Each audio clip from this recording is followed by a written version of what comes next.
Hi, it's December the 4th, 2020. We're here in Washington, D.C, right in front of the Indian Embassy. There's a protest for the farmers, and this is a huge success because just a few minutes ago it was raining, but all of these people showed up, children showed up. They're so prepared with their placards and banners and everything supporting the farmers of India.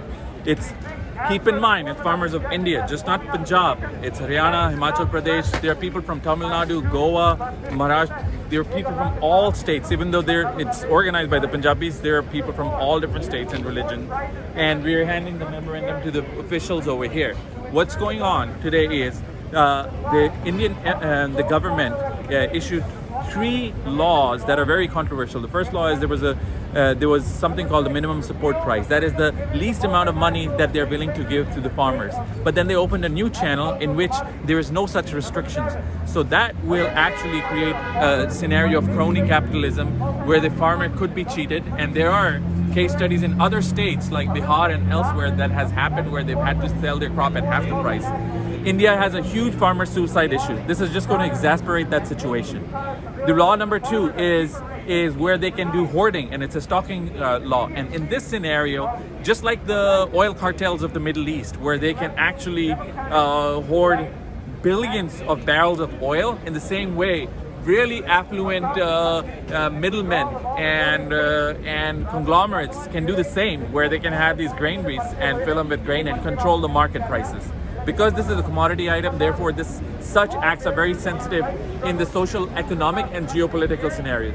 Lastly, the law that deals with contract farming also it throws the entire burden and the entire risk on the farmer and really absolves, and there are no checks and balances for the actual contractor that is actually committed to paying the farmer.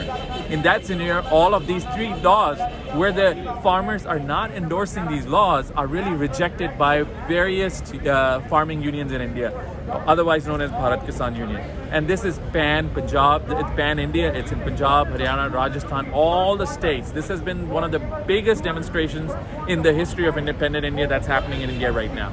You don't get coverage because the coverage is also privatized. It's in the hand of a few very elite who want to control the narrative.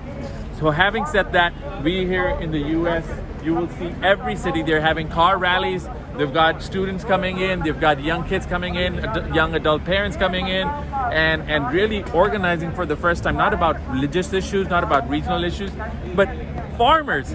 I mean, we have protests over here for fair trade coffee. We have protests against blood diamonds. So over here we are saying that the farmers in India really need to have their produce at a fair price, so it's fair and equitable, and there aren't farmer suicides right now. In India, every 30 minutes a farmer is committing suicide.